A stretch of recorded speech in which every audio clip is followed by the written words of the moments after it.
जो WhatsApp guys, तो यार आज इस वीडियो में आप लोगों को बताने वाला हूँ कि कैसे आप अपने Asus Zenfone Max Pro M2 के अंदर Oxygen OS 10 की कस्टम रोम को फ्लैश कर सकते हैं, जो कि पोर्ट करी गई है OnePlus 7 में से। और इसके अंदर आपको देखने को मिल जाता है Android Q यानी Android 10। गाइस अगर हम इस रोम की स्टेबिलिटी की बात करें तो ये रोम बहुत ही ज़्यादा स्टेबल है। इस रोम में सारी चीज़ें वर्क करती हैं इस फ़ोन के अंदर, और क्योंकि ये OnePlus की Oxygen OS रोम है तो ये बहुत ही ज़्यादा स्मूथ है। इसको आप यूज़ करेंगे तो आपको बहुत ही ज़्यादा मज़ा आने वाला है। अगर आपके पास Asus Zenfone Max Pro M2 है तो मैं आपको रिकमेंड करूंगा कि आप इस वाली रोम को ज़रूर ट्राई करें, आप स्टॉक रोम को भूल जाएंगे। इस रोम के यूज़र इंटरफेस की बात करें तो इस रोम में आपको बहुत ही अच्छा यूज़र इंटरफेस देखने को मिल जाता है। इस रोम को आप अपने हिसाब से कैसे भी कस्टमाइज़ कर सकते हैं, इसमें आपको बहुत ही सारी कस्टमाइजेशन देखने को मिल जाती हैं।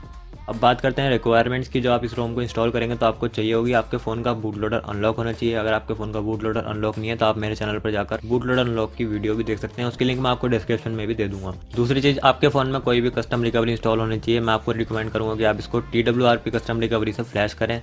तो अगर आपके फ़ोन में TWRP इंस्टॉल नहीं है तो उसकी वीडियो भी आप मेरे चैनल पर जाकर देख सकते हैं। और उसके बाद आपको इस रोम की सिस्टम फाइल और वेंडर फाइल की जरूरत होगी, जिसकी लिंक मैं आपको डिस्क्रिप्शन में दे दूँ, आप वहाँ से जाकर इसको डाउनलोड कर सकते हैं। और यार आपको इस रोम की फ्लैशिंग के स्टेप्स को बहुत ही ज़्यादा ध्यान से देखना है, क्योंकि अगर आपने एक भी स्टेप को गलत कर दिया तो आपके फ़ोन में ये वाली रोम इंस्टॉल नहीं हुई। तो यार सबसे पहला स्टेप ये है कि आपको डिस्क्रिप्शन में जाना और वहाँ पर जो मैंने फाइल्स की लिंक दे रखी है वहाँ पर जाकर उनको डाउनलोड कर लेना है। दोनों फाइल की लिंक जो है डिस्क्रिप्शन में मिल जाएगी आपको। मैं फाइल दिखा देता हूँ आपको। एक होगी आपके पास सिस्टम फाइल जो कि होगी 1.5 GB का राउंड की, और दूसरी होगी आपके पास वेंडर फाइल। ये बहुत ही छोटी फाइल होगी। आपको ये दोनों फाइल्स को डाउनलोड कर लेना और अपने इंटरनल स्टोरेज में डाल देना है।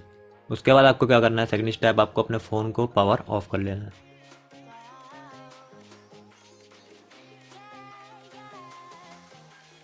जब आपका फ़ोन पावर ऑफ हो जाए तो उसके बाद आपको उसको रिकवरी मोड में बूट कर लेना है, जिसके लिए आपको वॉल्यूम डाउन की और पावर की को प्रेस एंड होल्ड करके रखना है जब तक आपके सामने एंड्रॉयड का लोगो नहीं आ जाता। जब तक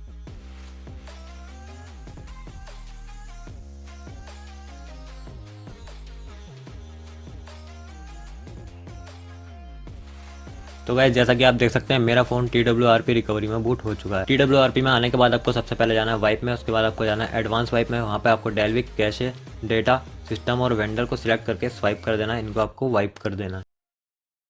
तो आप देख सकते हैं यहाँ पर वाइप हो चुका है। आपको बैक आना है। उसके बाद आपको इंस्टॉल वाले सेक्शन में जाना है और सिस्टम वाली फाइल को सिलेक्ट कर लेना है। उसके बाद आपको स्वाइप टू फ्लैश कर देना है। यहाँ पर हमारी सिस्टम वाली फाइल जो है फ्लैश होना स्टार्ट हो जाएगी। इस फाइल को फ्लैश होने में थोड़ा टाइम लगता है, तो आपको इसको फ्लैश होने देना है। आपको थोड़ा सा वेट करना है। इसको आपको बिल्कुल भी डिस्टर्ब नहीं करना, नहीं तो आपके फ़ोन में ये वाली रोम बिल्कुल भी फ्लैश नहीं होगी।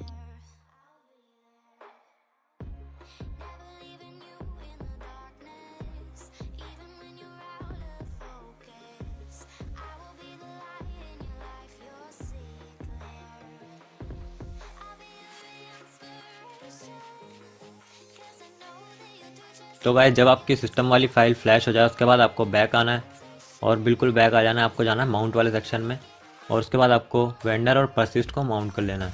उसके बाद आपको बैक आना है और फिर आपको जाना है इंस्टॉल में। उसके बाद आपको वेंडर वाली फाइल को सिलेक्ट करना है, उसको आपको स्वाइप टू फ्लैश कर देना है। ये वाली फाइल छोटी सी है तो ये बहुत ही जल्दी फ्लैश हो जाएगी, तो इसको भी आपको फ्लैश होने देना है। तो गाइस जैसा कि आप देख सकते हैं हमारी दोनों फाइल फ्लैश हो चुकी हैं। अब हम अपने फ़ोन को रीबूट कर लेंगे।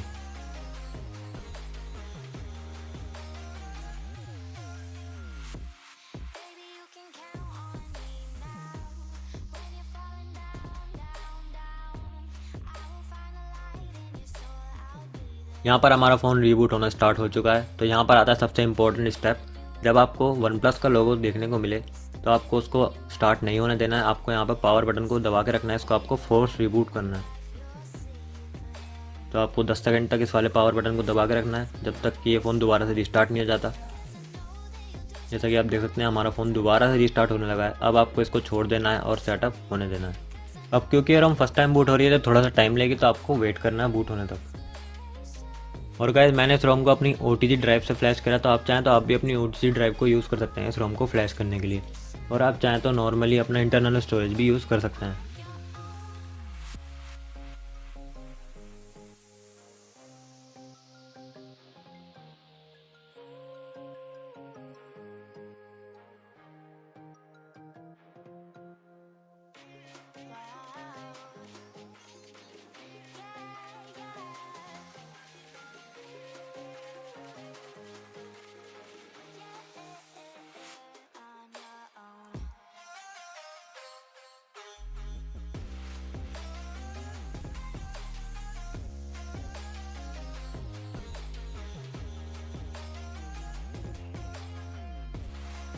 तो गाइस जैसा कि आप देख सकते हैं हमारे फ़ोन का सेटअप यहाँ पर स्टार्ट हो चुका है, और इसका मतलब है हमारे फ़ोन में जो हमारी कस्टम रोम है वन प्लस की ऑक्सीजन OS 10 सक्सेसफुली इंस्टॉल हो चुकी है। जैसे कि आप देख सकते हैं मैं यहाँ पर इसको सेटअप कर रहा हूँ।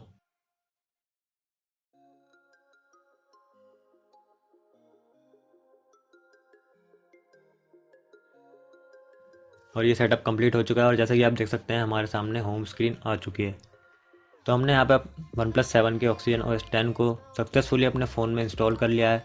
तो गाइस इसी मेथड को फॉलो करके आप भी अपने Asus Zenfone Max Pro M2 के अंदर वन प्लस 7 की कस्टम रोम ऑक्सीजन OS 10 को इंस्टॉल कर सकते हैं। इन दोनों फाइल की लिंक्स जो है मैंने डिस्क्रिप्शन में दे दी, आप वहाँ से जाकर इनको डाउनलोड करें, और इस वीडियो को फॉलो करके आप भी अपने फ़ोन में इस रोम को इंस्टॉल कर लें।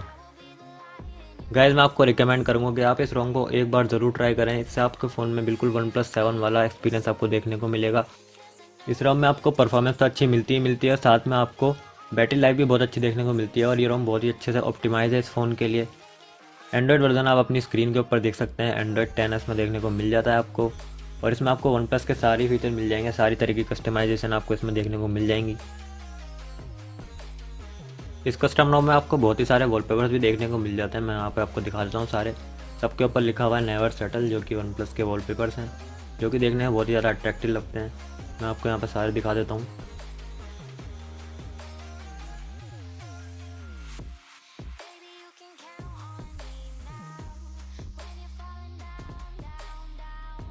तो गाइस अगर आपको ये वीडियो हेल्पफुल लगी है और आपको पसंद आई हो तो आप इस वीडियो को लाइक ज़रूर करें, और अगर आप ऐसी वीडियोस फ्यूचर में भी देखना चाहते हैं तो आप मेरे चैनल को सब्सक्राइब भी कर सकते हैं।